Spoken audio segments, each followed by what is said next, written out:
परमेश्वर, सर्व कला संपन्न तुम्ही हो ऐ मेरे परमेश्वर। दर्शन देके धन्य करो अब ऐ त्रिनेत्र महेश्वर, दर्शन देके धन्य करो अब ऐ त्रिनेत्र महेश्वर। भव सागर से तर जाऊंगी हो, भव सागर से तर जाऊंगी लेके तेरा नाम।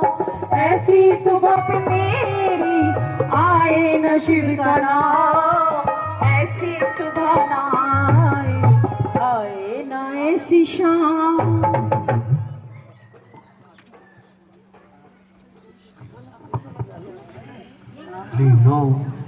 आइए परम आदरणीय परम श्रद्धेय व्यास जी, स्वागत हार्दिक अभिनंदन है। अलायंस कॉलोनी बहुत पावन कथा, आज तृतीय दिवस की कथा हम सभी श्रवण करेंगे। जहां तक आवाज पहुंच रही हो आप सभी भी स्थान ग्रहण करें।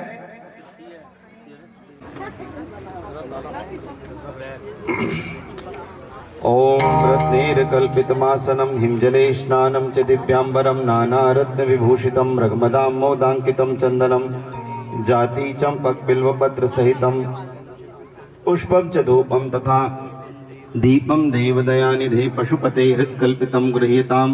सौवर्णे नवरत्नखण्डरचिते पात्रे घृतं पायसं भक्ष्यं पञ्चविधं पयोदधियुतं रम्भाफलं पानकं शाकानां युतं जलं रुचिकरं कर्पूरखण्डोज्ज्वलं ताम्बूलं मनसा मया विरचितं भक्त्या प्रभो स्वीकुरु। छत्रं चामरयुर्युगं भजनकं चादर्शकं निर्मलं वीणा भेरी मृदङ्गकाहलकला गीतं च नृत्यं तथा साष्टांग प्रणतिस्तुतिर्बहुविधा हो तत्समस्तं मया संकल्पेन समर्पितं तद्विभो।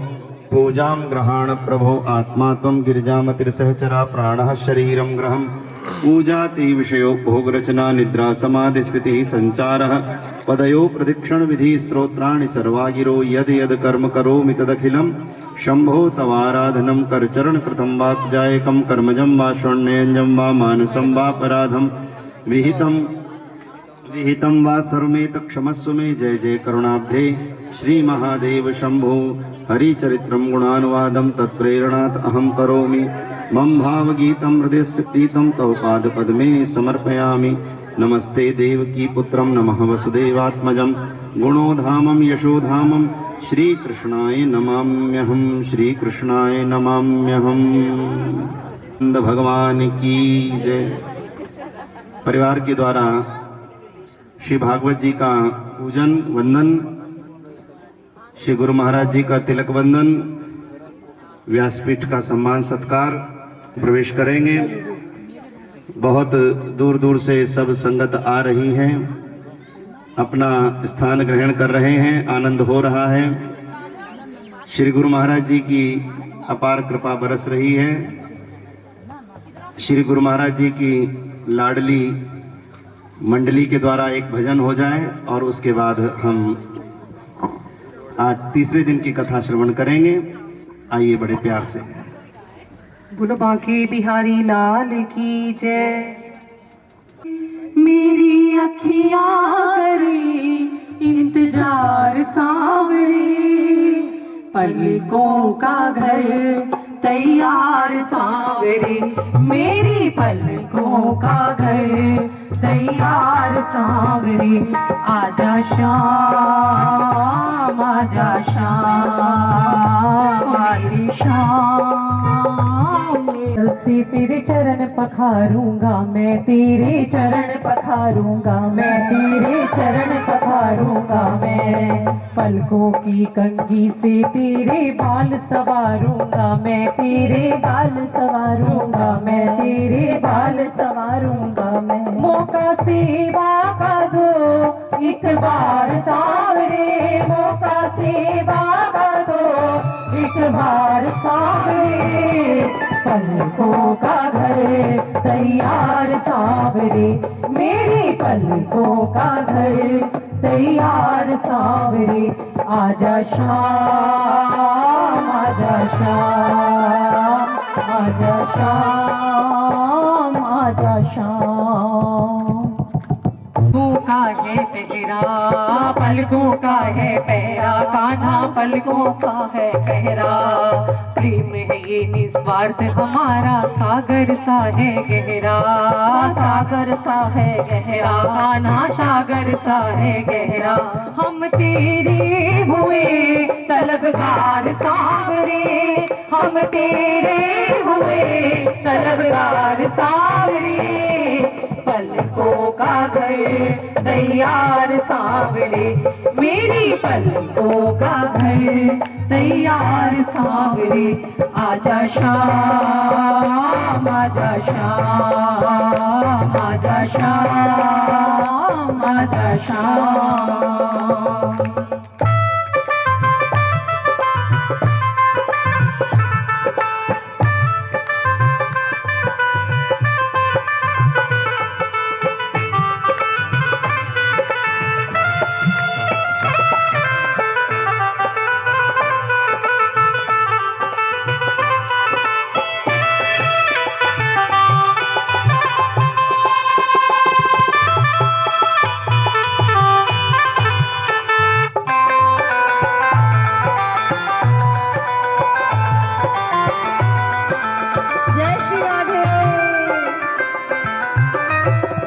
भाव से बड़ी चाव से तेरा लाड करेंगे, तेरा लाड करेंगे, कान्हा तेरा लाड करेंगे। जहाँ रखोगे कदम कन्हैया वहीं पे हाथ रखेंगे, वहीं पे हाथ रखेंगे कन्हैया, वहीं पे हाथ रखेंगे। ख्वाहिश पूरी करो एक बार सांवरे, ख्वाहिश पूरी करो एक बार सांवरे। पलकों का घर तैयार सांवरे, मेरी पलकों का घर तैयार सांवरे। आजा शाम, आजा शाम, आजा शाम, आजा शाम। बाकी बिहारी लाल की जय श्री राधे, जय जय श्री राधे, जय जय श्री राधे श्याम। बोलिए वृंदावन बिहारी लाल की जय, श्रीमद् राघवेंद्र सरकार की जय, श्री सद्गुरुदेव महाराज की जय, सत्य सनातन धर्म की जय, भारत माता की जय।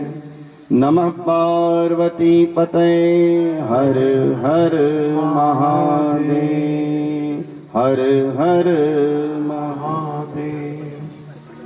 बोलो भागवत भगवान की जय, श्री गोपीनाथ भगवान की जय। सच्चिदानंद रूपाय विशोत्पत्त्यादि हेतवे, तापत्रय विनाशाय श्री कृष्णाय वयं नुमः। यं प्रव्रजन्तमनुपेतमपेतकृत्यं द्वैपायनो विरह कातरयाजुहाव। पुत्रेति तन्मयतया तर्वोऽभिनेदुस्तं सर्वभूतहृदयं मुनिमानतो अस्मि। नमस्ते देवकी पुत्रं नमः वसुदेवात्मजं, गुणोधामं यशोधामं श्रीकृष्णाय नमाम्यहम्।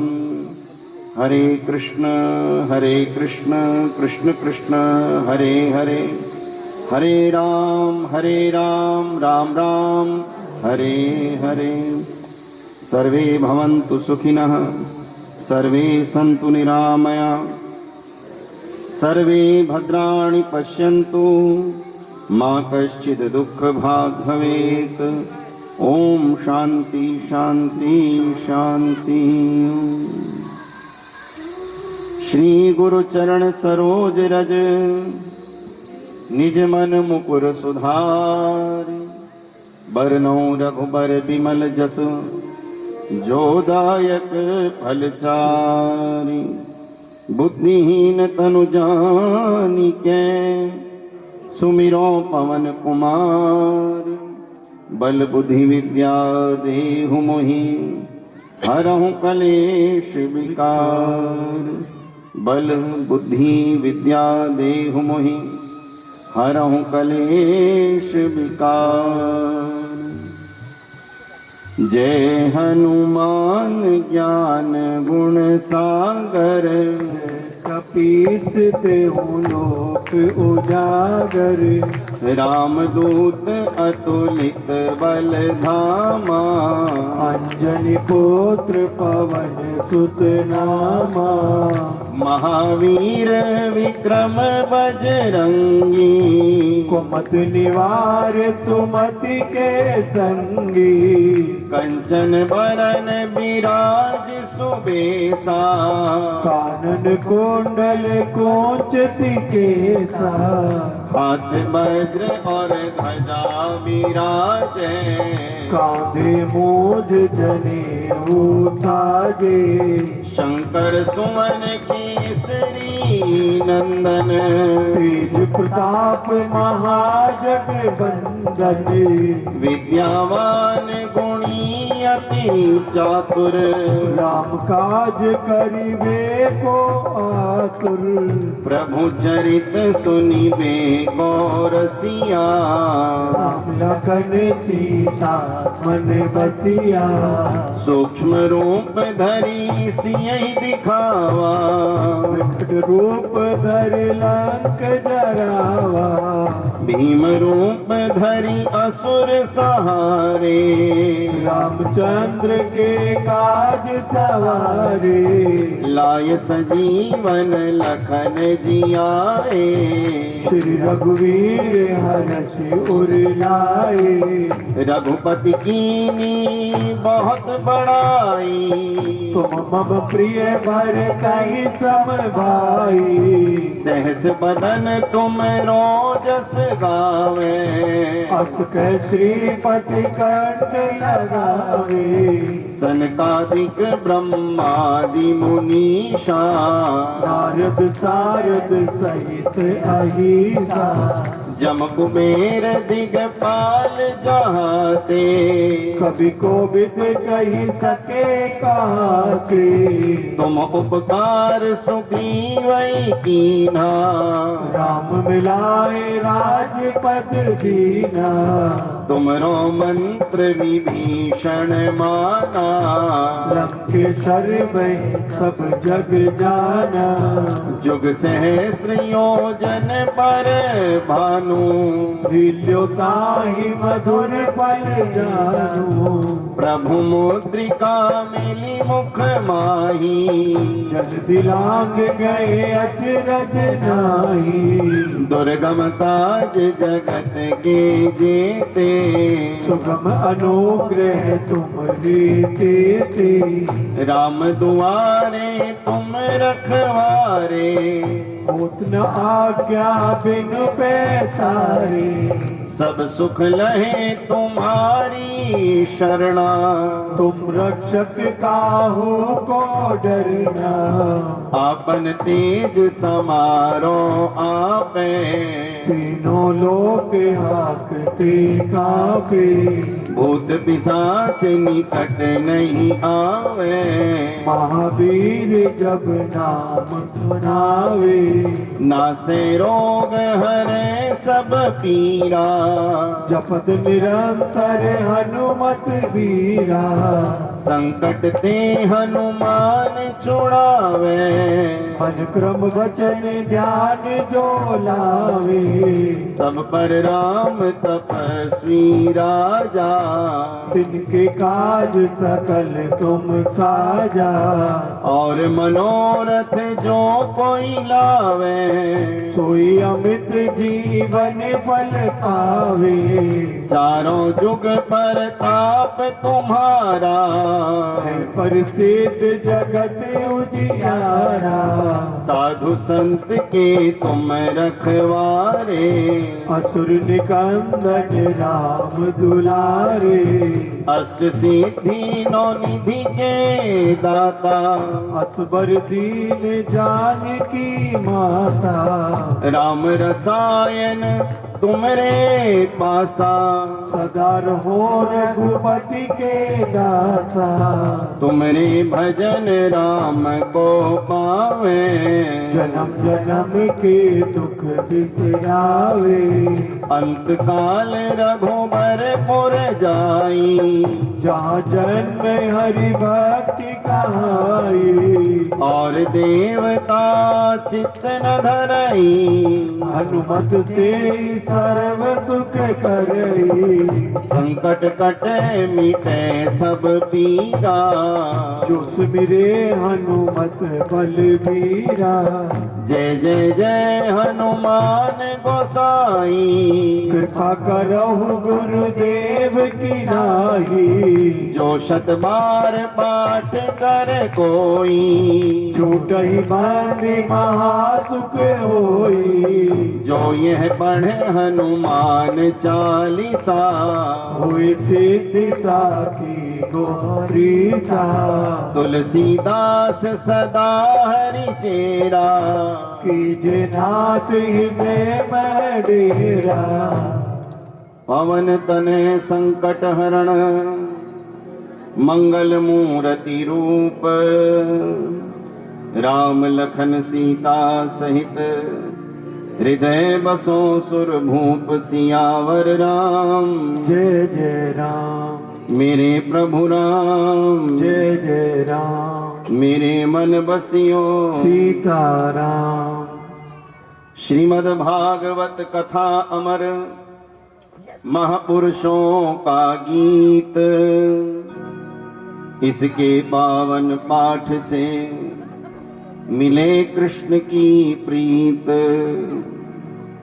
कल्प वृक्ष चिंतामणि, सब विधि सुखद अनूप। कलयुग में यह भागवत हरि का शब्द स्वरूप। कलयुग में यह भागवत हरि का शब्द स्वरूप। बोलो भागवत भगवान की जय। राधा राधा राधा, राधा राधा राधा, राधा राधा राधा, राधा राधा राधा, राधा राधा राधा, राधा राधा राधा। हर पल मुस्काते हुए, हर पल मुस्काते हुए, घनश्याम तुम्हें देखूं। हर पल मुस्काते हुए, घनश्याम तुम्हें देखूं। मैं मुरली बजाते हुए, घनश्याम तुम्हें देखूं। मैं मुरली बजाते हुए, घनश्याम तुम्हें देखूं। हर पल मुस्काते हुए, घनश्याम तुम्हें देखूं। हर पल मुस्काते हुए, घनश्याम तुम्हें देखूं। श्री राधे।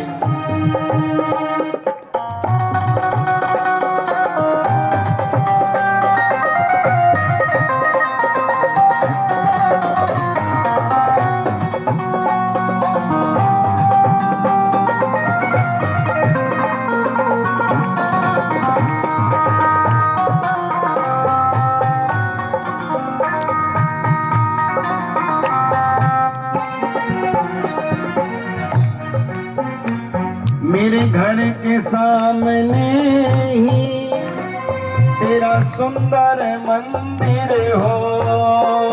मेरे घर के सामने ही तेरा सुंदर मंदिर हो। मेरे घर के सामने ही तेरा सुंदर मंदिर हो, मेरे घर के सामने ही तेरा सुंदर मंदिर हो। मैं आते जाते हुए, मैं आते जाते हुए घनश्याम तुम्हें देखूं, मैं आते जाते हुए घनश्याम तुम्हें देखूं, हर पल मुस्काते हुए जय श्री राधे घनश्याम तुम्हें देखूं, हर पल मुस्काते हुए घनश्याम तुम्हें देखूं। मीठी मीठी तालियों से स्वागत कीजिए कन्हैया का।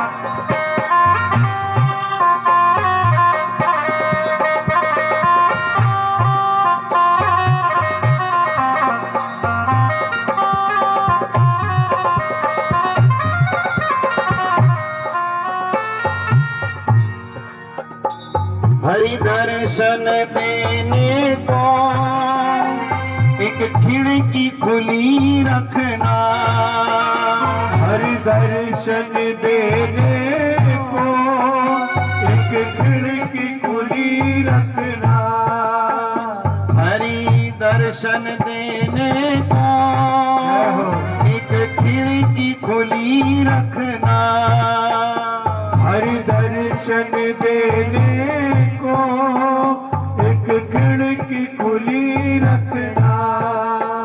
मैं आते जाते हुए कमली लहराते हुए घनश्याम तुम्हें देखूं, कमली लहराते हुए घनश्याम तुम्हें देखूं, हर पल मुस्काते हुए घनश्याम तुम्हें देखूं, हर पल मुस्काते हुए घनश्याम तुम्हें देखूं।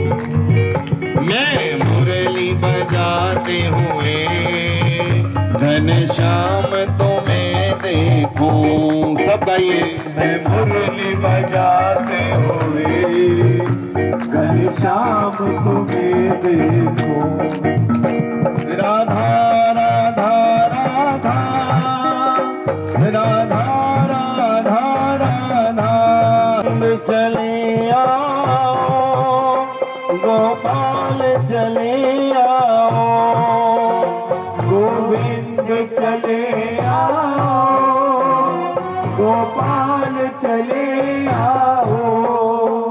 मेरी अखियां तरस गई नंदलाल चले आओ, मेरी अखियां तरस रही गोपाल चले आओ। गोविंद चले आओ गोपाल चले आओ। दोनों हाथ ऊपर करके भैया। गोविंद चले आओ, गोपाल चले आओ। राधा तक दिए गलियां दे मोड़, राधा तक दिए गलियां दे मोड़, आज मेरे सामने आना। राधा तक दिए गलियां दे मोड़, आज मेरे सामने आना। सामने आना मेरे घन सामने आना, सामने आना मेरे घन सामने आना। सामने आना मेरे घन सामने आना, सामने आना मेरे घन सामने आना। ओ राधा ओ राधा राधा तक दिए गलियां दे मोड़ अज मेरे सामने आना राधा तक दिए गलियां दे मोड़ अज मेरे सामने आना। हरि बोल।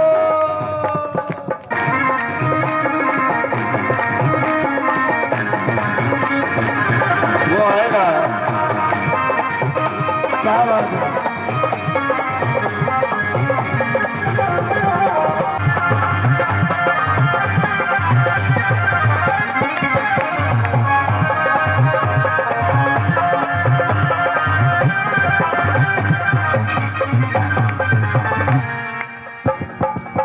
एक दिन शाम मेरे कोल आके बह गया एक दिन शाम मेरे कोल आके बह गया एक दिन शाम मेरे कोल आके बह गया एक दिन शाम मेरे कोल आके बह गया मखन ते मिश्री नू चोरी करके ले गया मक्खन ते मिश्री नू चोरी करके ले गया मेरी गली विच मच गया शोर मेरी गली विच मच गया शोर अज मेरे सामने आना मेरी गली विच मच गया शोर अज मेरे सामने आना राधा तक दिए गलियां दे मोड़ अज मेरे सामने आना राधा तक दिए गलियां दे मोड़ अज मेरे सामने आना बंसरी दे विच जदों शाम फूक मारदा बंसरी दे विच जदों शाम फूक मारदा बंसरी दे विच जदों शाम फूक मारदा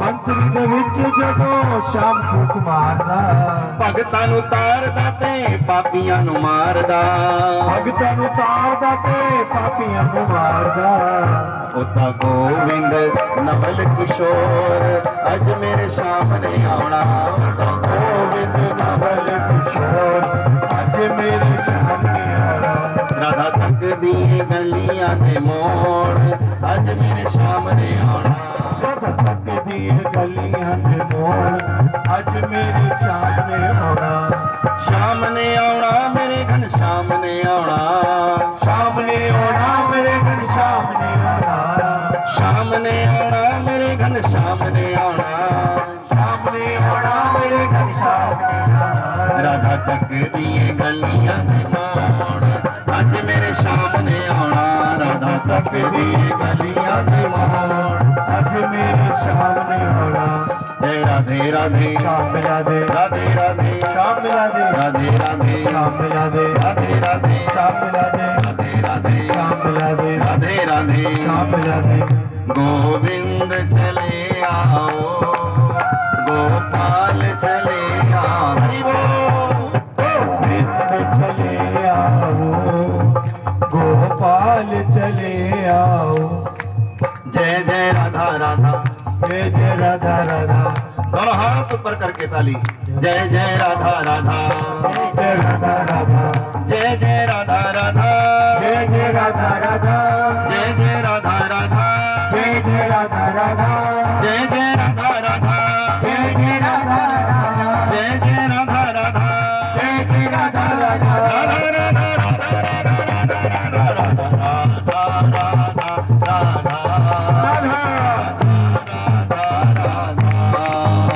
राधा राधा राधा राधा राधा राधा जय जय श्री राधे जय जय श्री राधे जय जय श्री राधे श्याम परिपूर्णतम परात्पर परमात्मा सच्चिदानंद स्वरूप श्री कृष्णचंद्र आनंद कंद मुरली मनोहर बांके बिहारी जी की वांगमय प्रतिमूर्ति श्रीमद् भागवत जी को प्रणाम करते हुए श्रोता समुदाय में समुपस्थित भक्तिमती शक्तिमती माताएं बहनें श्रद्धेय बंधुजन आप सभी के हृदय में बैठे परमात्मा को प्रणाम करते हुए आप सबकी भक्ति भावना को नमन करते हुए आइए हम सब मिलकर उसी और अग्रसर होते हैं जहां अत्यंत आनंद की गंगा प्रवाहित होती है। एक बार प्रेम से कह दो जय श्री कृष्ण।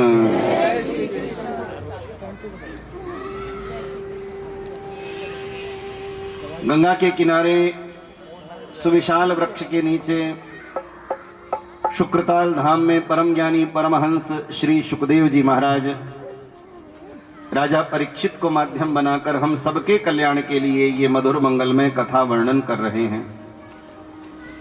वही कथा प्रतिदिन थोड़ी थोड़ी करके हम सब श्रवण कर रहे हैं। जैसे थोड़ी थोड़ी औषधि प्रतिदिन लेने से भयंकर रोग भी ठीक हो जाता है, उसी प्रकार से थोड़ी थोड़ी भागवत की कथा रोज सुनने से ये जन्म मरण रूपी रोग ठीक हो जाते हैं। आवागमन, काम, क्रोध, लोभ, मोह, अहंकार आदि के रोग, मानस रोग ठीक हो जाते हैं। जीव को ब्रह्म का साक्षात्कार हो जाता है, क्योंकि महापुरुषों ने कहा है भगवान हमेशा भक्तों का सम्मान बढ़ाने आते हैं, कभी किसी बहाने आते हैं, कभी किसी बहाने आते हैं। प्यार से कह दो जय श्री कृष्ण। जय श्री कृष्ण। सृष्टि में एक बड़े महान राजा हुए जिनका नाम था सत्यव्रत। और एक दिन महाराज सत्यव्रत नदी पर स्नान करने के लिए गए। जिस समय स्नान करके वो सूर्य भगवान को अर्घ्य दे रहे थे अंजलि में जल लेकर, उसी समय एक आवाज आई, राजन मेरी रक्षा करो, राजन मेरी रक्षा करो।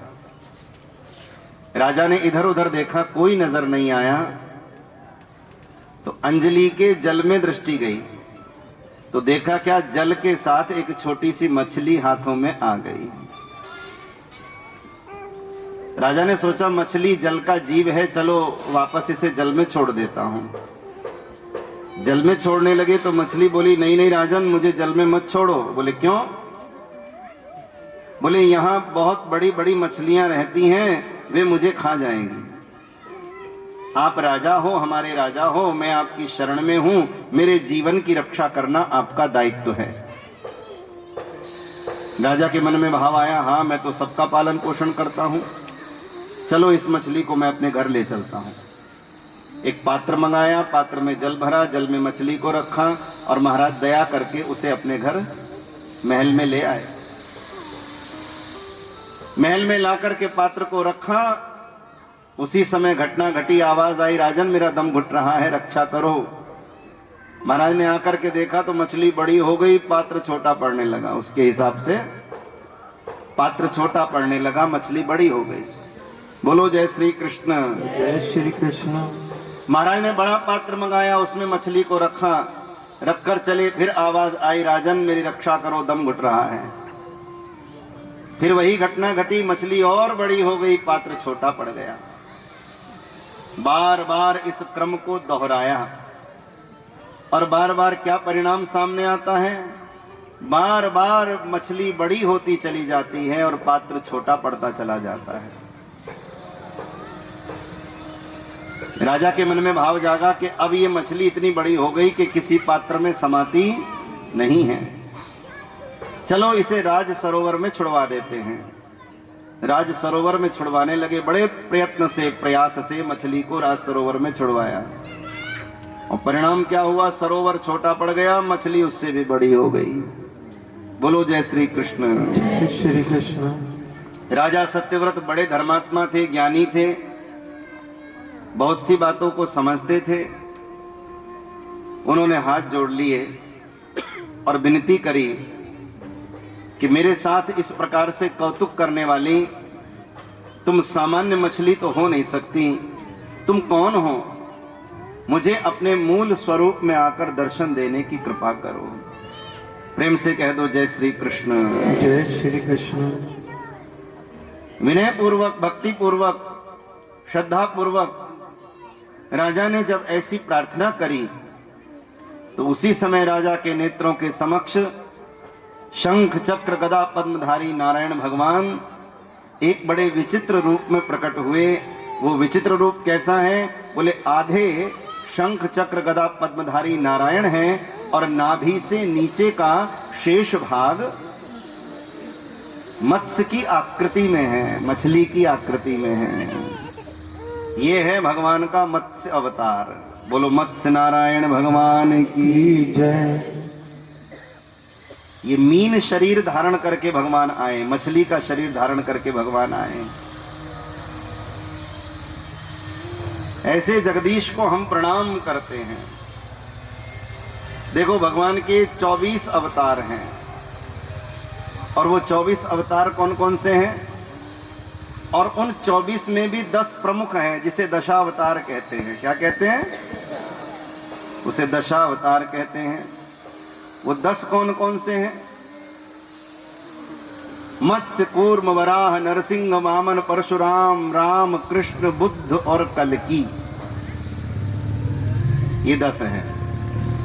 मत्स्य, कूर्म, वराह, नरसिंह, वामन, परशुराम, राम, कृष्ण, बुद्ध और कल्कि, जिनमें कल्कि अवतार होना अभी बाकी है। कहाँ होगा? मुरादाबाद क्षेत्र के संभल ग्राम में विष्णु यश शर्मा ब्राह्मण के घर में वो अवतार होगा। और समय समय पर खलबली खूब मचती है वहाँ, आजकल भी मच रही है। संभल में भगवान आएंगे। भगवान कह रहे संभल यानी ए हिंदू संभल। भगवान कह रहे हैं तू संभल, तू भूलता जा रहा है अपनी परंपराओं को। ये कथा किस लिए है? हमें जगाने के लिए। ये कथा कह रही है जाग हिंदू जाग, तेरा जागना जरूरी है। संभल की माटी कह रही है हिंदू संभल। बजरंग बली निकल रहे हैं, राधा कृष्ण निकल रहे हैं, धरती कह रही है संभल। हमारे पुराणों में लिखा है मुरादाबाद क्षेत्र के संभल नामक ग्राम में विष्णु यश शर्मा ब्राह्मण के घर में भगवान कल्कि का अवतार होगा। उत्तर प्रदेश के यशस्वी मुख्यमंत्री योगी जी ने इस बात को संसद में कहा अपनी वाणी से। उन्होंने तो अब कहा, हमारे पुराणों में तो बहुत पहले से कह दिया। और समय समय पर हर कथा में हमें ये बात बताई जाती है। तो भगवान के 24 अवतार हैं और इनका वर्णन है। वैसे तो रोज 2-4 नए भगवान पैदा होते हैं, स्वयंभू अपने आप को भगवान कहने वाले, पर वो उनका पाखंड ज्यादा दिन चलता नहीं है। भगवान के जो पुराण की परंपरा में, अवतार की परंपरा में जो वर्णन है वो 24 की संख्या है और उसमें 10 प्रमुख हैं। मत्स्य, कूर्म, वराह, नरसिंह, वामन, परशुराम, राम, कृष्ण, बुद्ध और कल्कि। अभी हम मत्स्य भगवान की चर्चा कर रहे हैं, उनका दर्शन कर रहे हैं। और जो 24 अवतार हैं वो कौन से हैं, आइए एक बार उनका दर्शन कर लें। कथा की परंपरा बड़ी समृद्ध है। हरि अनंत, हरि कथा अनंता। अनंत काल तक भी इस कथा का गान किया जाए तो भी पार नहीं पाया जा सकता। जीवन समाप्त हो जाएगा पर कथा समाप्त नहीं हो। पहला अवतार है भगवान का सनकादिक मुनियों का अवतार, जिनकी कथा आपने पहले दिन सुनी। जो सनकादिक मुनि बद्रीनाथ में नारद जी को मिले, सनकादिक मुनियों के रूप में भगवान अवतार लेते हैं। सनक, सनंदन, सनातन, सनत कुमार, ये भगवान का 24 अवतार की परंपरा में पहला अवतार है। दूसरा अवतार है भगवान का वराह अवतार। हिरण्याक्ष का वध करके भगवान अपनी दंतावली पर धरती को ऊपर लेकर के आए हैं। बोलो वराह भगवान की जय। ऐसे वराह भगवान, ये भगवान का दूसरा अवतार है। तीसरा अवतार है भगवान का नारद अवतार। ये नारद जी भी भगवान के अवतार ही हैं, वैसे तो भगवान के भक्त हैं, रूप हैं। नारद अवतार जो संकीर्तन के माध्यम से हरि भक्ति का प्रचार करते हैं। चौथा अवतार है भगवान का नर नारायण अवतार, जो बद्रीनाथ में तपस्यारत रहते हैं। पांचवा अवतार है भगवान का कपिल मुनि का अवतार, जिन्होंने अपनी ही माता को सांख्य योग का ज्ञान प्रदान कर भवसागर से पार किया है। बोलो कपिल भगवान की जय। पुत्र ने जननी को ज्ञान दिया है, ऐसे कपिल भगवान। इससे आगे छठा अवतार है भगवान का दत्तात्रेय अवतार। दत्तात्रेय अवतार में भगवान ने 24 गुरु धारण किए हैं, धरती आदि, आकाश आदि और उनसे बताया है कि संसार में जिसमें सीखने की जिज्ञासा है वो सबसे सीख सकता है। धरती से धैर्य सीखें, आकाश से व्यापकता सीखें। धरती सबको धारण करती है, धैर्य की शिक्षा देती है। आकाश ईश्वर के सर्वव्यापक होने का प्रमाण प्रस्तुत करता है। ऐसे उन्होंने 24 गुरु बनाए। ये भगवान का दत्तात्रेय अवतार है। बोलो दत्तात्रेय भगवान की। अत्रि अनुसुईया जी के यहाँ भगवान आए हैं। बोलो अनुसुईया मैया की जय। अनुसुईया मैया जो पवित्रता का पर्याय, पातिव्रत धर्म की साक्षात प्रतिमा मां अनुसुईया, जिनका नाम लेने मात्र से ऐसा होता है कि मन पवित्रता से भर रहा है। अनुसुईया, मां अनुसुईया, ऐसा बोलो ना तो ऐसा लगता है जैसे मन पवित्रता से भरा जा रहा है। उनके यहाँ भगवान दत्तात्रेय रूप में आए हैं, क्योंकि एक बार तीनों देवता मां अनुसुईया के पातिव्रत की परीक्षा लेने आए थे और माता जी पहचान गई। तो माता जी ने तीनों देवताओं के ऊपर ऐसा जल का छींटा मारा, लेने के देने पड़ गए। और छोटे छोटे बच्चे बना करके और खुली भिक्षा मांगी थी तो दूध पिला करके लिटा दिया, ऐसे बिना कपड़ों के। और पड़े हैं, तीनों की देवियां परेशान हो गई। शिव जी की पार्वती, ब्रह्मा की ब्रह्माणी और विष्णु जी की लक्ष्मी परेशान हो गई। तीनों बेचारी विनम्र होकर हाथ जोड़कर अनुसुईया मैया के द्वार पर आई। माता जी, हमारी भूल को क्षमा कर दो, हमारे से बहुत बड़ी गलती हो गई। हमने अपने पतियों को आपके पातिव्रत की परीक्षा लेने भेजा, हमारे पतियों को वापस कर दो। माता जी ने भी थोड़ा हंस के कह दिया, बोले तुम्हारे पति हैं क्या? बोले हाँ। बोले वो पड़े सामने छोटे छोटे बच्चे, छांट लो अपने किसके क्या हैं।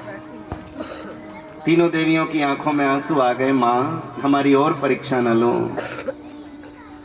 मां अनुसुईया ने कहा, पार्वती सुनो, लक्ष्मी सुनो, ब्रह्माणी सुनो, कान पकड़ो, आगे से संकल्प करो, भूलकर किसी पतिव्रता के पातिव्रत की परीक्षा नहीं लो। ये पातिव्रत धर्म का पालन करने वाली, तुम ये ना सोचो कि तुम ही श्रेष्ठ हो, तुम्हारे से भी श्रेष्ठ श्रेष्ठ देवियां इस धरती पर निवास करती हैं। इस कलयुग में भी पतिव्रत धर्म का पालन करने वाली देवियां इस धरती पर निवास करती हैं, जिनके तपोबल से ये धरती टिकी हुई है। कोई केवल घर परिवार ही नहीं टिका हुआ, धरती टिकी हुई है। धरती किससे टिकी है? बोले धर्म से टिकी है। जब तक धरती पर एक भी प्राणी धर्म कर्म करने वाला होता है, तब तक ये धरती टिकी रहती है। धरती का धैर्य डोलता नहीं। अत्रि अनुसुईया के यहाँ भगवान दत्तात्रेय रूप में आए। ये छठा अवतार है भगवान का। 7वां अवतार है भगवान का यज्ञ रूप अवतार। 8वां अवतार है भगवान का ऋषभ देव अवतार। यही ऋषभ देव भगवान के द्वारा जैन धर्म की प्रभावना हुई। जो 24 तीर्थंकर की परंपरा में पहले तीर्थंकर भगवान आदिनाथ कहलाते हैं। बोलो आदिनाथ भगवान की जय। जिनके द्वारा जगत में जैन धर्म की प्रभावना हुई। नमो अरिहंताणम, नमो सिद्धाणम, नमो आयर्याणम, नमो वज्जायाणम, नमो लोए सव्वसाहुणम, एसो पंचणमोक्कारो सब्ब पावकपनाशनो, मंगलानां च सब्बेसिं परमं हवै मंगलम। नमोकार महामंत्र, मंगल का भी मंगल करने वाला, पवित्र को भी पवित्र करने वाला, प्राणी मात्र का कल्याण करने वाला ये मंत्र ऋषभ देव भगवान, जिनके द्वारा जैन धर्म की प्रभावना हुई। 9वां अवतार है भगवान का आदिराज पृथु। और 10वां अवतार है भगवान का मत्स्य अवतार, जिनकी कथा हम अभी श्रवण कर रहे हैं। मैं लौटकर उसी प्रसंग पर आऊंगा। थोड़ा अवतार प्रकरण की परंपरा को प्रणाम कर लें। ध्यान से सुन रहे हैं। बोलो जय श्री कृष्ण। जय श्री कृष्ण। 10 तक पहुंचे हम। 11वां अवतार है भगवान का कूर्म अवतार। कूर्म अर्थात कच्छप। ये समुद्र मंथन के समय होता है। जब समुद्र मंथन होता है ना, तो समुद्र मंथन के समय मंदराचल पर्वत की मधानी बनती है और वासुकी नाग की नेति बनती है। दैत्य और देवता मिलकर समुद्र मंथन करते हैं। तो उस समय भगवान मंदराचल पर्वत के भार को अपनी पीठ पर धारण करते हैं। कौन सा रूप धारण करके? कूर्म रूप, कच्छप रूप धारण करके। ऐसे कूर्म रूपधारी कूर्मावतार भगवान कूर्म को हम प्रणाम करते हैं, जो भगवान का 11वां अवतार है। 12वां अवतार वो भी समुद्र मंथन के समय होता है, जब 14 रत्न निकलते हैं। तो अमृत का कलश लेकर जो भगवान प्रकट हुए वो धन्वंतरी नाम से जाने जाते हैं। ये भगवान का 12वां अवतार है। 13वां अवतार मोहिनी अवतार है। ये भी समुद्र मंथन के समय होता है। मोहिनी स्त्री का रूप धारण कर भगवान अमृत का वितरण करते हैं, अपने ही हितैषी देवताओं को अमृत का वितरण करते हैं। और 14वां अवतार है भगवान का नरसिंह अवतार, जो भक्तराज प्रहलाद के लिए हुआ है, जिनकी कथा थोड़ी देर में अभी हम प्रसंग सुनेंगे। 15वां अवतार है भगवान का श्रीहरि वामन का अवतार, जो राजा बलि की यज्ञशाला में आए हैं, उनकी कथा भी आज हम सुनेंगे। 16वां अवतार है भगवान का हयग्रीव अवतार। ये सब क्षणिक अवतार हैं भगवान के, थोड़ी देर के लिए होते हैं। घोड़े के रूप में भगवान आए, ये भगवान का 16वां अवतार है। 17वां अवतार है भगवान का श्रीहरि अवतार, जो गजेंद्र के लिए प्रभु पधारे चक्र धारण करके, गरुड़ की सवारी करके। उनकी कथा भी अब आगे आ रही है, गजेंद्र मोक्ष की कथा। और 18वां अवतार है भगवान का विप्रकुल भूषण, मां रेणुका के लाडले, पिता जामदग्नि के लाडले भगवान परशुराम।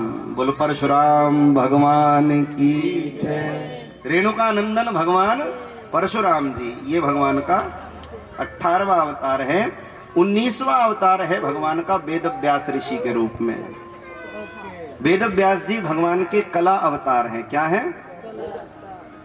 कला अवतार। ये वेद व्यास जी भी भगवान के ही स्वरूप हैं, इसलिए वेद व्यास जी को कृष्ण द्वैपायन कहा जाता है। वेद व्यास जी भगवान कृष्ण के समय में भी रहे, कृष्ण के समय में ही हुए और इतने प्रसिद्ध हुए। बोले कितने प्रसिद्ध हुए? बोले जितने प्रसिद्ध श्री कृष्ण हैं इतने ही प्रसिद्ध वेद व्यास जी हैं। इतने ही प्रसिद्ध व्यास जी हैं जितने प्रसिद्ध भगवान कृष्ण की प्रसिद्धि में और व्यास जी की प्रसिद्धि में कोई अंतर नहीं है। इसलिए संसार इनको दूसरे कृष्ण कहता है कि ये दूसरे कृष्ण है, इसलिए कृष्ण द्वैपायन, ये दूसरे कृष्ण हैं। भगवान के कला अवतार हैं, वेद व्यास नाम से जाने जाते हैं। बोलो वेद व्यास भगवान की जय। जो इस गद्दी पर बैठता है, ये व्यासपीठ है, जो इस पर बैठकर भगवान की सुंदर कथा कहता है, संसार उसको व्यास जी कहकर हाथ जोड़कर नमस्कार करता है। लेकिन ये इस शरीर को नमस्कार नहीं है, ये उस व्यास जी की परंपरा को नमस्कार है, जिन व्यास जी ने भगवान की कथाओं का विस्तार किया। शरीर आते जाते रहेंगे, लेकिन ये परंपरा गंगा की धारा की तरह बहती रहेगी। भगवान का ये 19वां अवतार है वेद व्यास अवतार। 20वां अवतार है भगवान का हंस अवतार और 21वां अवतार है भगवान का जगत प्रसिद्ध मर्यादा पुरुषोत्तम श्री राम अवतार, जिनकी कथा हम कल सूर्यवंश में सुनेंगे। जगत प्रसिद्ध मर्यादा पुरुषोत्तम मंगल भवन अमंगलहारी द्रवंश दशरथ अजर बिहारी श्री रामचंद्र जी का अवतार, ये 21वां अवतार है। और 22वां अवतार है भगवान का योगीराज योगेश्वर श्री कृष्ण अवतार, लीला पुरुषोत्तम श्री कृष्ण अवतार। भारत की सभ्यता के दो नाम याद रखना, एक कृष्ण याद रखना, एक राम याद रखना। ये भगवान के राम और कृष्ण अवतार हैं। 23वां अवतार है भगवान का बुद्ध अवतार, जो शांति के प्रतीक हैं। और 24वां अवतार अभी हुआ नहीं है, वो होना बाकी है, कलयुग के अंत में होगा। कहाँ होगा मैंने आपको अभी बताया, मुरादाबाद क्षेत्र के संबल नामक ग्राम में विष्णु यश शर्मा ब्राह्मण के घर में भगवान कल्कि रूप में आएंगे। खड़ग हाथ में होगी, दुष्ट मलेच्छों को दंड देते हुए धरती पर धर्म की स्थापना करेंगे। भगवान धर्म की रक्षा करेंगे। ये भगवान के बस में आएंगे? ये दुष्ट भगवान के बस में आएंगे? प्रेम से कह दो जय श्री कृष्ण। जय श्री कृष्ण। 24 अवतार हैं जो मैंने पुराण की परंपरा के अनुसार आपको नामोच्चारण के साथ एक एक अवतार का दर्शन व्यासपीठ से कथा की परंपरा में शब्दावली के द्वारा कराने का प्रयास किया। तो ये 24 अवतार भगवान के, और इसी में 10 प्रमुख हैं जो दशावतार हैं। वो कौन से हैं? अभी आपको मैंने बताया, मत्स्य, कूर्म, वराह, नरसिंह, वामन, परशुराम, राम, कृष्ण, बुद्ध और कल्कि, ये 10 प्रमुख हैं। अब 10 में भी 2 विशिष्ट हैं। 10 में भी 2 विशिष्ट हैं, राम और कृष्ण। ये पूर्णावतार हैं, राम और कृष्ण। बाल लीला आदि के क्रम इनमें होते हैं, बाकी में नहीं होते। तो ये पूर्णावतार हैं, राम कृष्ण विशिष्ट हैं। और 2 में भी राम और कृष्ण में क्या है? बोले राम ज्येष्ठ हैं और कृष्ण सब प्रकार से श्रेष्ठ हैं। कृष्ण सब प्रकार से श्रेष्ठ हैं। तो ऐसी हमारे सनातन धर्म में और हमारे पुराणों में और हमारी मान्यताओं में, हमारे विश्वास में, हमारी आस्था में, हमारे धर्म में भगवान की अवतार परंपरा का दर्शन है। बोलो जय श्री कृष्ण। जय श्री कृष्ण। समझ में आई हमारी बात? बोलो हाँ जी। अब आगे चलते हैं, हम आपको दर्शन कराएं भगवान के मत्स्य अवतार का। राजा ने उस मछली को सरोवर में छुड़वाया और वो मछली सरोवर से भी बड़ी हो गई, सरोवर छोटा पड़ गया। राजा हाथ जोड़कर खड़े हो गए, आप कौन हैं, दर्शन दें। भगवान मत्स्य नारायण के रूप में प्रकट हुए। आधे शंख चक्र गदा पद्मधारी नारायण और आधे मत्स्य अवतार, मत्स्य आकृति। ऐसा रूप देखकर राजा तो डर गए। भगवान बोले, राजन डरो मत, डरो मत, डरो मत, मैं तुम्हें सावधान करने के लिए आया हूं। कैसी सावधानी? बोले आज से 7 दिन के भीतर महाप्रलय हो जाएगी। एक तो मेरे आने के 2 कारण हैं, एक तो तुम्हें सावधान करने आया हूं और दूसरे तुम्हारे अहंकार को नष्ट करने आया हूं। तुम्हें क्षण भर के लिए अहंकार हो गया था कि मछली का पालन पोषण मैं करूंगा, जबकि पालन पोषण करने वाली सत्ता तो कोई और है। भ्रम हमें है कि हम पालन पोषण कर रहे हैं, हम नहीं खिला रहे किसी को। ये तो परमात्मा के दिए में से हम परमात्मा के लिए निकाल पाते हैं। कृपा तो सब उन्हीं की है। अगर परमात्मा हमको न देता तो हम क्या कर सकते थे? कुछ नहीं कर सकते थे। तो सब किया कराया ये भगवान का ही है। झूठ मूठ का अहंकार हमारा है कि हम कर रहे हैं। जैसे छत में चिपकी हुई छिपकली और उसे कहा किसी ने, अरे हट जा गिर जाएगी। ना, मैं ना हटूंगी। क्यों? मैं हट जाऊंगी तो छत गिर जाएगी। जैसे छिपकली को झूठ मूठ का अभिमान, ऐसे हम सबको अभिमान। हम नहीं होंगे तो क्या होगा? पर हम नहीं थे तब भी संसार चल रहा था, हम हैं तब भी चल रहा है, हम नहीं भी होंगे तब भी संसार चलता रहेगा। किसी के गुजरने से किसी का गुजारा रुकता नहीं है। चिता की राख ठंडी होती है, मनुष्य का चर्चा भी ठंडा हो जाता है। इसलिए सावधान। जब तक जीवन परमात्मा ने दिया है, सत्कर्म करते रहो, सत्कर्म करते रहो। ये सत्कर्म ही जीवन का सार है। अहंकार मन में नहीं लाना चाहिए, कर्तापन का भाव मन में लाना नहीं चाहिए। अब मैं अपने चित्त में ये कर्तापन का भाव ले आऊं कि मैं आपको कथा सुना रहा हूं, तो ये बहुत बड़ी भूल हो जाएगी। और आप मन में भाव ले आए, हम सुनने आए हैं, ये भी बहुत बड़ी भूल हो जाएगी। सच्ची बात तो ये है कि मेरे भीतर बैठे जो भगवान बोल रहे हैं, वही आपके भीतर बैठे सुन रहे हैं। मेरे भीतर से बोलने वाला परमात्मा निकल जाए और आपके भीतर से सुनने वाला परमात्मा निकल जाए, तो कौन किसे सुनेगा और कौन किसे सुनाएगा? मिट्टी हो जाएंगे सबके शरीर।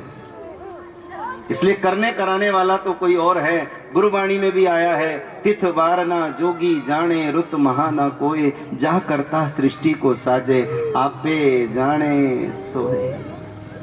जो करण करावनहार सृष्टि का परमात्मा है वही जाने कब क्या करना है। तो ये झूठ मूठ का अहंकार ये अच्छी बात नहीं है। भगवान ने कहा राजन तेरे चित्त में अहंकार आ गया था कि मछली का पालन पोषण मैं करूंगा।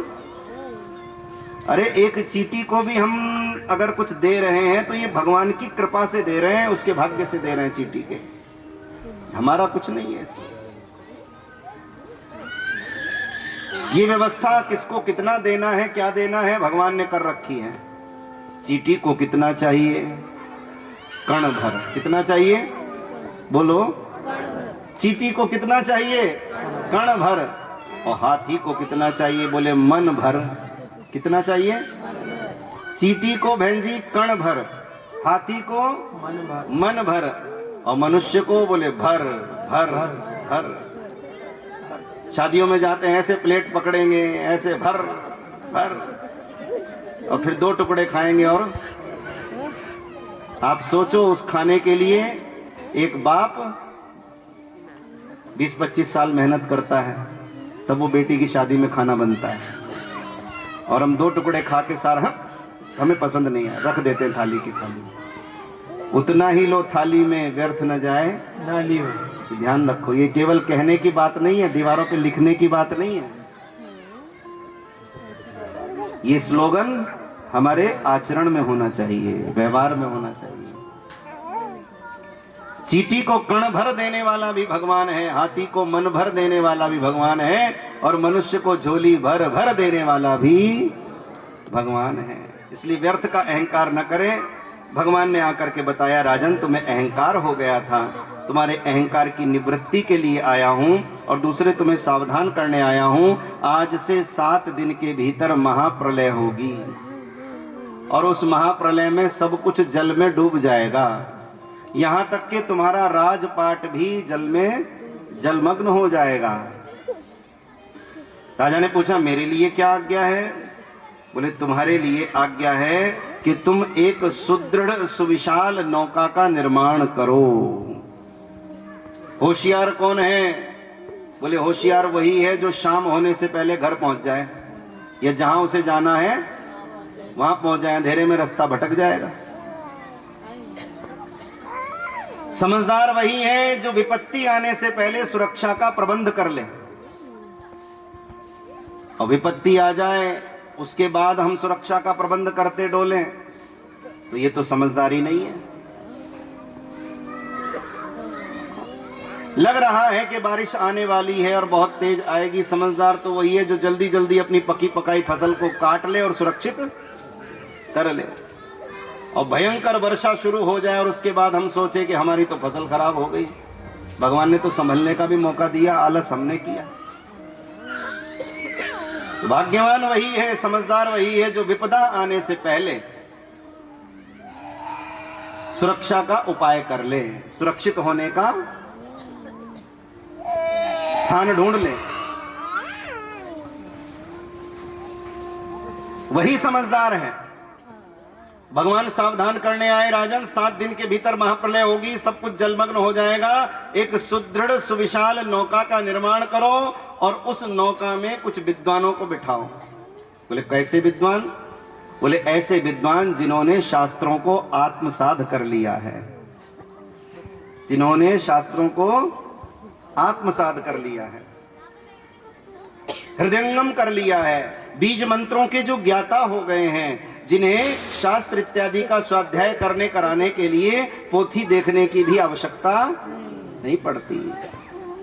ऐसे विद्वानों को उस नौका में बिठाओ जिन्हें सब कुछ कंठस्थ है। ठीक। और बोले कुछ जीवन दायिनी औषधियां, औषधियों के बीज, कुछ साग सब्जियां उनके शाकाहार, कुछ साग सब्जियां और उनके बीज, कुछ औषधियां उनके बीज, कुछ जीवनदायिनी वनस्पतियां और उनके बीज, ये सब उस नौका में रखो और बीज मंत्रों के ज्ञाता विद्वान उसमें बिठाओ, और सबको रखकर सबको बिठाकर तुम भी उसमें आरूढ़ हो जाओ, अपने शुभ चिंतकों सहित उस नौका में तुम भी आरूढ़ हो जाओ। फिर क्या होगा? बोले प्रलय आएगी और उस प्रलय के जल में सब डूब जाएगा, तुम्हारी नौका नहीं डूबेगी सत्यव्रत, क्योंकि सत्य की नौका डोलती तो है पर डूबती नहीं है। और मैं इसी मत्स्य रूप में आऊंगा उस जल में और आकर के तुम्हारी नौका को सहारा दे करके किनारे तक ले जाऊंगा। पता नहीं उस जल का किनारा कहाँ होगा, मैं सहारा दूंगा और उस नौका को किनारे तक ले जाऊंगा। और फिर उस नौका में बीज के रूप में जो सामग्री होगी उसी से दोबारा से फिर से मैं जीवनदायिनी वस्तुओं की संरचना करूंगा, जीवनदायिनी वस्तुओं की रचना करूंगा। ये आश्वासन किसने दिया? भगवान मत्स्य ने। प्रेम से कह दो जय श्री कृष्ण। भगवान ने आकर के समझाया। राजा ने कहा भगवान जब 7 दिन बाद प्रलय आने ही वाली है और सब कुछ जलमग्न होने ही वाला है, तो अभी आप जो आए मेरे साथ इतना कौतुक किया, छोटी सी मछली फिर बड़ी हो गई, फिर बड़ी हो गई, फिर बड़ी हो गई, मेरे साथ इतना कौतुक आपने क्यों किया? मुझे ऐसे क्यों डराया? सीधे सीधे बता देते। भगवान ने कहा देखो सीधे सीधे बताता तो तुम्हारा मेरा परिचय न होता, अपना परिचय भी तो कराना है ना, क्योंकि 7 दिन बाद मैं मिलूंगा तो इस मेरे भयंकर रूप को देखकर तुम डर ना जाओ। तो इसलिए मैंने अपने रूप का एक बार दर्शन करा दिया, परिचय करा दिया। अब जब 7 दिन बाद प्रलय के अथाह जलराशि में है, उस प्रलय पयोधि में हम मिलेंगे, उस प्रलय के समुद्र में हम मिलेंगे, तो तुम्हें मेरे रूप को देखकर डर नहीं लगेगा, क्योंकि तुम्हारी मेरी जान पहचान हो चुकी है। प्यार से कह दो जय श्री कृष्ण। जय श्री कृष्ण। जिनसे हमारी जान पहचान हो उनसे मिलने में भय नहीं लगता। तो भगवान ने इस प्रकार से राजा सत्यव्रत के ऊपर कृपा करी और इस प्रकार से अपने मत्स्य अवतार का दर्शन कराया। महापुरुषों ने कहा कि भगवान हमेशा भक्तों का सम्मान बढ़ाने आते हैं, कभी किसी बहाने आते हैं, कभी किसी बहाने आते हैं। हमें तो हरि का शरणागत हो जाना चाहिए। शरणागति ही वह मार्ग है जहां पर जाकर प्राणी सुखी हो सकता है। बोले मछली कहां सुखी रहेगी? बोले जहां बहुत जल है। सुखी मीन जहां नीर अगाधा, जहां पर अपार जल है वहीं पर मछली सुख पाएगी। और हम कहां सुख पाएंगे? बोले जहां कृपा ही कृपा है हम वहां सुख पाएंगे। और कृपा कहां है? बोले हरि के चरणों में। जिस प्रकार से मछली को जल में जाकर ही सुख मिलता है, उसी प्रकार से जीव को हरि की शरण में जाकर ही सुख मिलता है। हरि की शरण में गए बिना जीवन की बाधा समाप्त नहीं होती। हरि की शरण में गए बिना जीवन की समस्याएं समाप्त नहीं होती। इसलिए चाहते हो कि हमारे जीवन की समस्याओं पर पूर्ण रूप से विराम लग जाए, तो एक ही मंत्र है। बोले क्या? बोले हरि शरणम, हरि शरणम, हरि शरणम। क्या करना है? बोले हरि की शरण ग्रहण करनी है। खाते पीते सोते जगते उठते बैठते हर क्रिया में भगवान का स्मरण करो और श्वास श्वास पे ध्यान रखो कि भगवान मैं आपकी शरण में हूं, मैं आपकी शरण में। अभी धरती पे बैठे हो तो ये सोचो हम भगवान की गोद में ही बैठे हैं। बिस्तर पे सोने जाते हो, सिरहाना सिर के नीचे लगाते हो, उस ये सोचो सिरहाना नहीं है, मैं भगवान की गोद में ही सर रख के सो रहा हूं। अपने जीवन की प्रत्येक क्रिया में ये अनुभूति करो, हरि शरणम, हरि शरणम, हरि शरणम।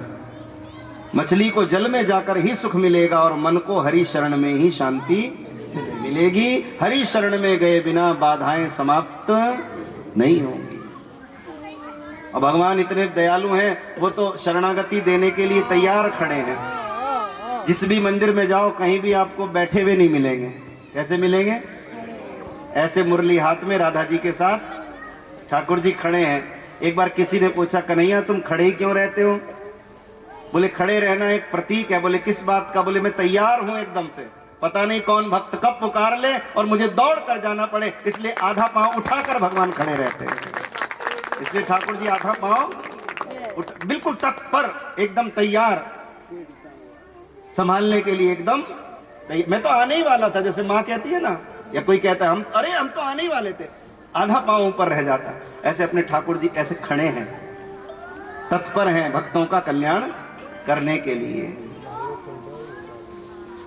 ऐसे मेरे भगवान, गलती है तो हमारी ये कि हम समय से शरण ग्रहण नहीं कर पाते।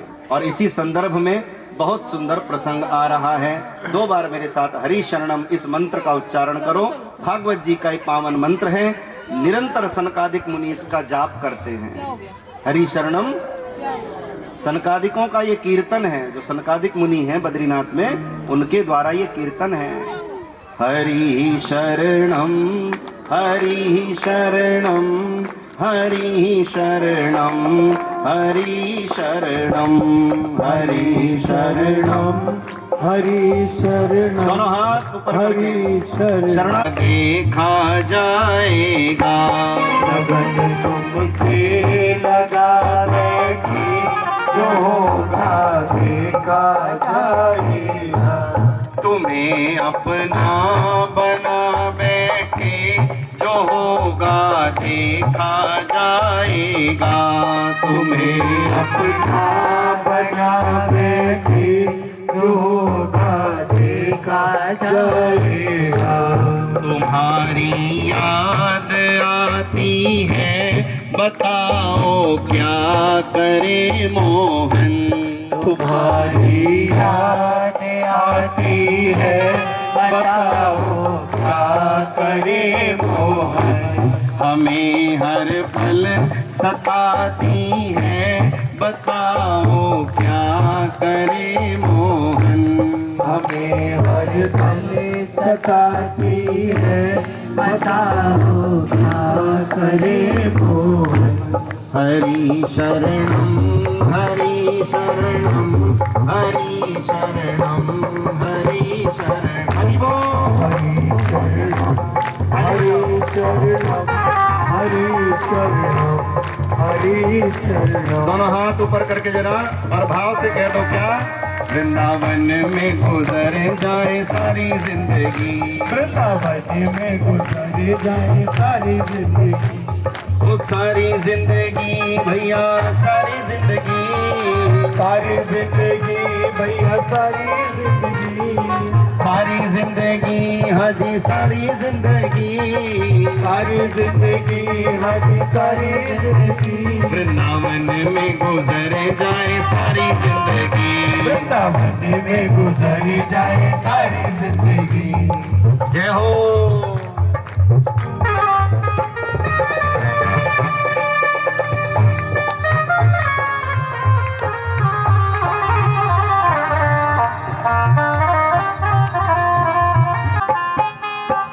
ये चमक ये दमक फुलवन महक, सब कुछ सरकार तुम्हीं से। और हाथ ऊपर कर सब गाइए, बड़ा प्रसिद्ध भजन है। ये चमक ये दमक फुलवन महक, सब कुछ सरकार तुम्हीं से है।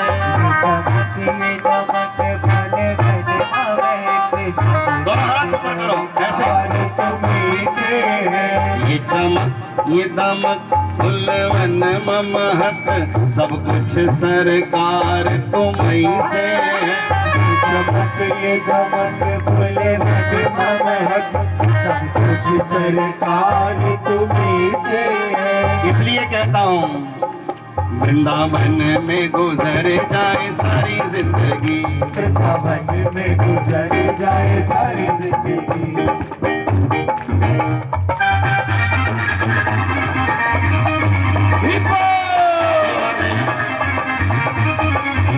जय श्री राधे।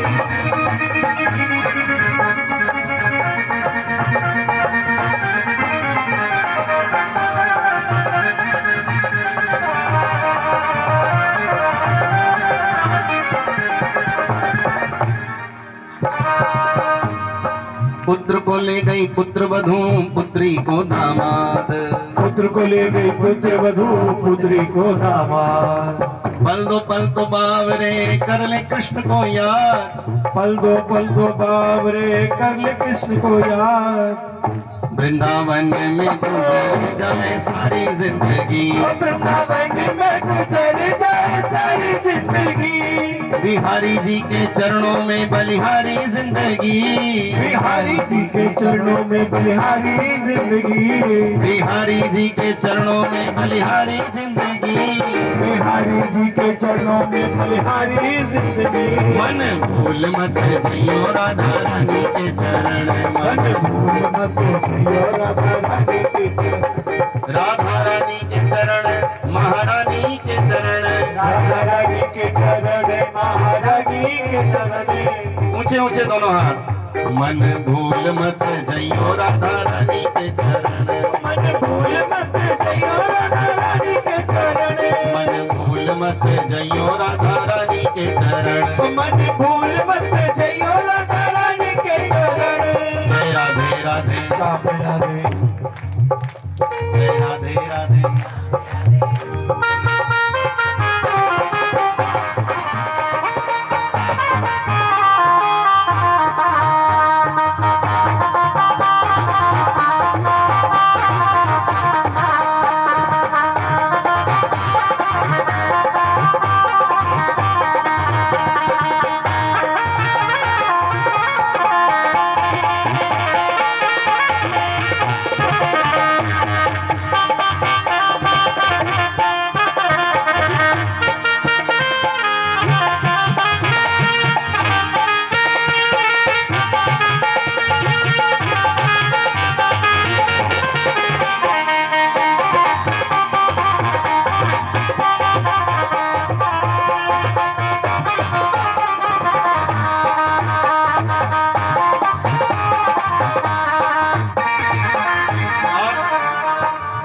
कान्हा आएंगे तो चंदन लगाऊंगी, कान्हा आएंगे तो चंदन लगाऊंगी।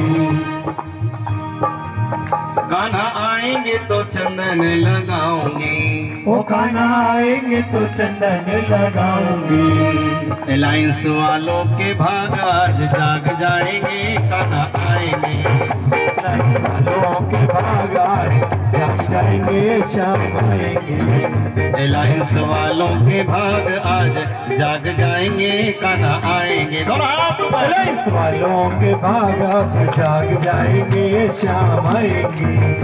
जय राधे राधे, शाम मिला दे, राधे राधे, शाम मिला दे, राधे राधे, शाम मिला दे, राधे राधे, शाम मिला दे, राधे राधे, शाम मिला दे, राधे राधे, शाम मिला दे। जय जय श्री राधे, जय जय श्री राधे, जय जय श्री राधे श्याम। भगवान हमेशा भक्तों का सम्मान बढ़ाने आते हैं। कभी मन वही शांति पाएगा जब वो हरि की शरण ग्रहण करेगा।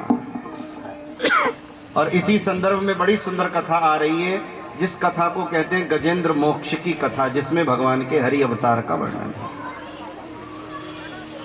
और इस कथा को सुनाने से पहले मैं प्रार्थना करता हूं आपसे कि ये कथा जब सुने तो ये मान कर के सुने कि ये कथा गजेंद्र की कथा नहीं, किसी हाथी और मगरमच्छ की कथा नहीं, ये कथा हमारी अपनी ही कथा है।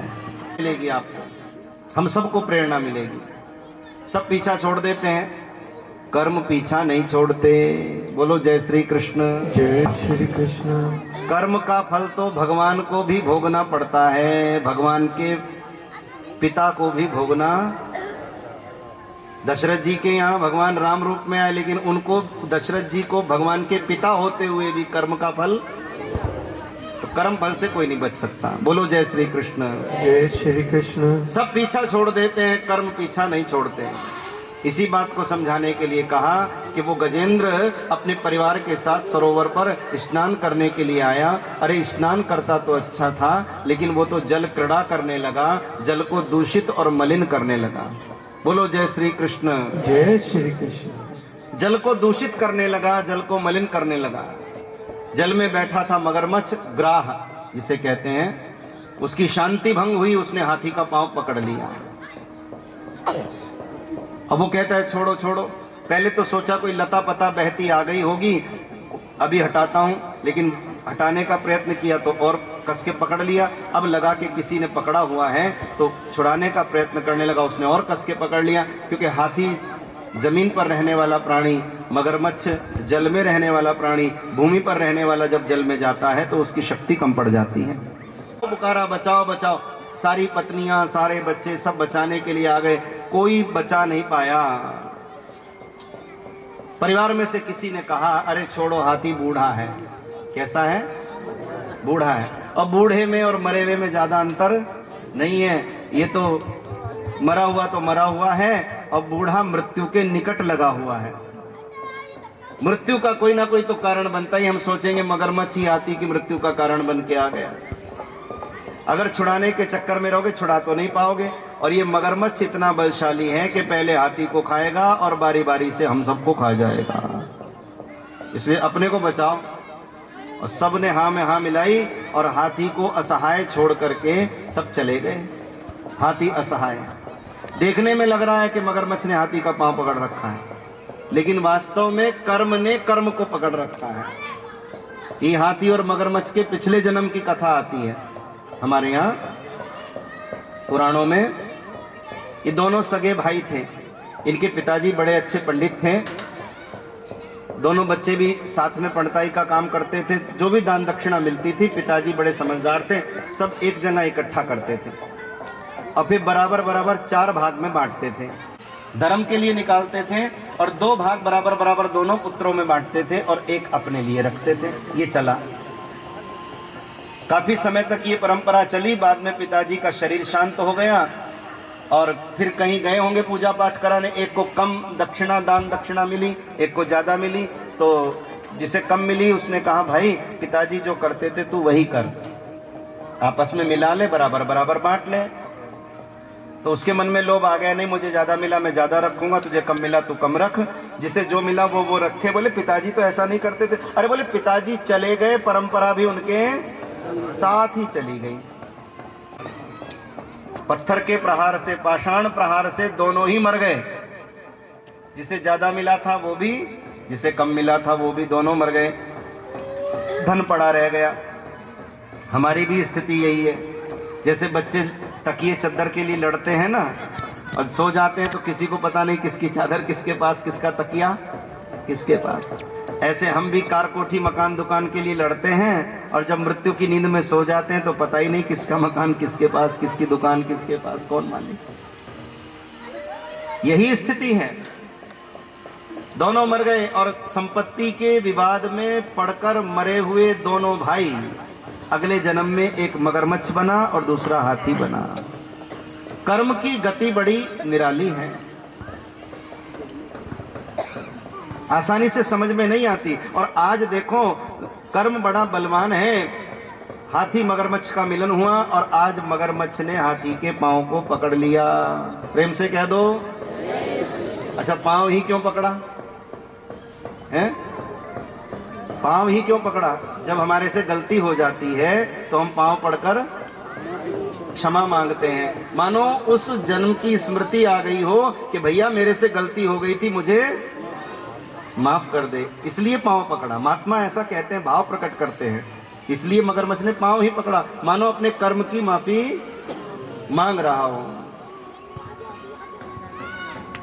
लेकिन सामान्य व्यवहार में तो लग रहा है कि मगरमच्छ ने पांव पकड़ रखा है, क्या करें, परिवार भी छोड़कर चला गया। हमारी भी स्थिति यही है। बीमार हो जाते हैं, डॉक्टर जवाब दे देते हैं, परिवार कमरे में पटक देता है, सब छोड़ छाड़ के चले जाते हैं। ना भैया इसके पास मत बैठो। बोले क्यों? बोले बीमारी लगी हुई है इसे, इसके पास बैठेंगे बीमारी पहले इसे नष्ट करेगी और फिर हमें लग जाएगी, हमें नष्ट करेगी। सावधान। सारा परिवार छोड़ छाड़ के चला गया। अब जब सब छोड़ के चले गए तब भगवान जी याद आए। पहले भगवान याद नहीं आते। मैं देख लूंगा, मैं अपने धन से देख लूंगा, मैं अपने संबंधों से देख लूंगा, मैं अपने बल से देख लूंगा। और जब बल भी नहीं रहता शरीर में और बुद्धि बल नहीं रहता, पैसे का बल भी नहीं रहता, भाइयों का, संबंधों का, परिवार का बल भी नहीं रहता, जब सारे बल समाप्त हो जाते फिर किसका बल याद आता है? निर्बल के बल कौन? राम भगवान। फिर भगवान जी का बल याद आता है, हे मुरली वाले, हे बंसी वाले, हे चक्रधारी, हे परमात्मा, अब तू ही संभाल, हमारे बस की तो बात है नहीं। अरे पहले ही याद कर लेते तो सारे बल भी बचे रहते और अच्छा भी लगता, लेकिन होता नहीं है। बाद में भगवान याद आए, फिर आत्मग्लानि हुई, मैं क्या मुंह लेकर भगवान को पुकारूं। संकट के समय उनकी याद आई, वो कहेंगे अब तक कहां था, अब तक तूने मुझे क्यों नहीं याद किया, मैं क्या जवाब दूंगा। फिर भगवान का स्वभाव याद आ गया, नहीं नहीं वे तो दयालु हैं, वे तो दया ही करेंगे, वे तो कृपा ही करेंगे। और ऐसा विचार करके उसने असहाय अवस्था में, उस अवस्था में अपनी लंबी सूंड से सरोवर में से एक कमल नाल उखाड़ लिया, ऐसे पुष्प को उखाड़ लिया और कमल नाल को उखाड़ करके उस कमल पुष्प को ऐसे, हे अखिल के कारण मैं आपको नमस्कार करता हूं, इतना कहकर स्तुति करते हुए भगवान की, और ऐसे पुष्प को उछाल दिया, माने छोड़ दिया। भगवान तो सर्वव्यापक हैं, सर्वव्यापक हैं। जैसे भगवान यहाँ हैं वैसे ही भगवान यहाँ हैं। भगवान का स्मरण करके फूल यहाँ चढ़ाओगे तो भी भगवान को चढ़ा, और यहाँ चढ़ाओगे तो भी भगवान को चढ़ा, और यहाँ भी चढ़ाओगे तो भी, क्योंकि भगवान सर्वव्यापक हैं। हाथी ने स्मरण करके, जब कोई बहुत बीमार होता है ना तो वो तो जा नहीं सकता, तो कहते हैं इनका हाथ लगवा लो, कुछ मंदिर में गौशाला में भेजना है तो इनका बोले हाथ लगवा लो, ठीक है ना, क्योंकि भगवान तो सर्वव्यापक हैं। अब जाने की स्थिति में हम नहीं है तो हाथ लगाने भर से भी भगवान हमारी भेंट स्वीकार कर लेते हैं। तो अखिल के कारण रूप परमात्मा को, कारण रूप परमात्मा, कारण के कारण परमात्मा, और प्रत्येक कारण के निवारण भी परमात्मा, ऐसा कहकर उस पुष्प को उछाल दिया। बोलो जय श्री कृष्ण, राधे राधे, प्यार से बोलो बहनों, राधे राधे। ऐसे पुष्प को उछाल दिया, और वो पुष्प कहाँ जाकर के गिरा, बोले वहां जाकर गिरा जहां भगवान श्री हरि विश्राम कर रहे हैं। शेष की शैया पर प्रभु विश्राम कर रहे हैं, लक्ष्मी जी उनके चरण दबा रही हैं, भगवान के चरणों के पास गिरा। कहाँ गिरा, बोला करो, भगवान जी के चरणों के पास गिरा। लक्ष्मी जी पहले से वहां बैठी हैं। अच्छा, जब फूल आके गिरा होगा तो दृष्टि किसकी पड़ी, पहले लक्ष्मी जी की दृष्टि पड़ी, और जब लक्ष्मी जी की दृष्टि पड़ी तो लक्ष्मी जी ने भगवान के चरण दबाने तो बंद कर दिए और फूल उठा लिया। भगवान के चरण दबाने बंद हुए तो भगवान के विश्राम में व्यवधान पड़ा, और भगवान की आंखें खुल गई, भगवान जागे, और भगवान ने लक्ष्मी जी से कहा, लक्ष्मी जी आपने चरण दबाने बंद क्यों कर दिए। लक्ष्मी जी बोली, फूल आया है। क्या बोली, फूल आया है। भगवान बोले, फूल नहीं आया। बोले फिर, बोले मेरे भक्त का निमंत्रण आया है, मेरे भक्त का निमंत्रण आया, मेरे भक्त ने बुलाया है, मेरे भक्त ने बुलाया है, मैं जाऊंगा। लक्ष्मी जी बोली, भक्त का निमंत्रण, बोले हाँ। बोले अभी रुको जरा। लक्ष्मी जी ने तुरंत एक सूची मंगवाई, एक लिस्ट मंगाई, और देखने लगी, इसमें तो सारे भक्तों के नाम लिखे हुए हैं, गजेंद्र का तो नाम ही नहीं है, कैसे ये आपका भक्त है। भगवान ने कहा, ये अभी अभी बना है ना, इसका नाम नहीं चढ़ा, अभी नाम चढ़ने में टाइम लगता है ना थोड़ा, अभी अभी बना है, इसका अभी नाम नहीं चढ़ा, और मुझे जाना पड़ेगा क्योंकि पहली बार पुकारा है। इसकी पुकार पे नहीं जाऊंगा तो इसके मन में ये गांठ बैठ जाएगी कि क्या फायदा पुकारने से, आते तो है नहीं।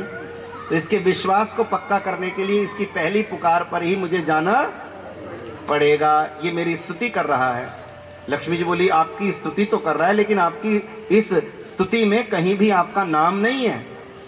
ब्रह्मा की स्तुति होती है तो ब्रह्मा का नाम होता है, इंद्र की स्तुति होती है तो इंद्र का नाम होता है। स्तुति तो वह कर रहा है, लेकिन स्तुति में कहीं भी नाम नहीं है, कहीं भी नाम नहीं है। मैं कैसे मानूं कि ये आपकी ही स्तुति कर रहा है। भगवान ने कहा, लक्ष्मी जी तुम भी बड़ी भोली हो, सच्ची बात तो ये है, बाकी जितने लोग हैं वो तो नाम सुन सुन कर जाते हैं, और एक जगत में मैं नारायण ऐसा हूँ जो बिना नाम के भी अपना कर्तव्य निभाने के लिए चला जाता हूँ, अपना उत्तरदायित्व निभाने के लिए चला जाता हूँ। उनका नाम ही ऐसा है, नारायण। क्या नाम है, नारायण। क्या नाम है, नारायण। नारायण मतलब ना से नारायण, तो ना से नाश करने वाले, दुष्टों का नाश करने वाले, दुर्जनों का, अधर्म का नाश, नारायण। ना से अधर्म का नाश करने वाले, रा से बोले राखने वाले, रक्षा करने वाले, अपने प्रण की रक्षा करने वाले, रा से रक्षा करने वाले। य से बोले यत्र तत्र सर्वत्र। ऐसे बैठो आप भागवत कथा में, ऐसे पंडाल में बैठो जैसे आप कक्षा में बैठे हुए हो, ठीक है। और जैसे कक्षा में पढ़ने में आनंद आता है और सब टॉपिक समझ में आ जाता है, होता है ना, ऐसे। तो फिर आपको दोबारा पूछना नहीं पड़ेगा, ठीक है। बोलो राधे राधे। राधे राधे। ना से दुष्टों का नाश करने वाले, रा से सज्जनों की रक्षा करने वाले, य से यत्र तत्र सर्वत्र, ठीक है। मैं निवेदन कर रहा हूं आपसे, ये मान के चलो हम 2-3 घंटे के लिए एक ट्यूशन पढ़ने जा रहे हैं, भागवत जी का कक्षा में ट्यूशन पढ़ने जा रहे हैं, तो ऐसे भी आपको समझ में आएगी सारी बात है। सुनने के भाव से तो आप आ ही रहे हैं, लेकिन उसको एक व्यवहारिक रूप में यदि लेना है तो ऐसी भावना भी बना के रखोगे तो भी अच्छा लगेगा। ना से दुष्टों का नाश करने वाले, रा से सज्जनों की रक्षा करने वाले, य से यत्र तत्र सर्वत्र, और अणा से प्रणव के मध्य, प्रणव के मध्य, ओंकार के मध्य विष्णु की ज्योति से प्रकाशित जो परमात्मा है वह है नारायण। वह है, इस नारायण का भाव क्या है, नारायण का मंत्र का भाव क्या है, नारायण है क्यों, इसलिए नारायण है। नारायण, इसकी व्याख्या है। प्रेम से कह दो जय श्री कृष्ण। कृष्ण। और सरल सा अर्थ है क्या, बोले जो प्राणी मात्र का कल्याण करने वाला है वो नारायण है। एक अर्थ ये भी है जो जल से उत्पन्न हुआ है, जल में उत्पन्न हुआ है, वो भी नारायण है। एक अर्थ ये भी है नीर में ही जिसका घर है, नारायण, समझ गए, जल में ही जिसका घर है, नीर में रहते ना भगवान, वो भी नारायण है। तो एक नाम है पर अर्थ अनेक है। प्रेम से कह दो जय श्री कृष्ण। जय श्री कृष्ण। फिर कह दो जय श्री कृष्ण। जय श्री कृष्ण।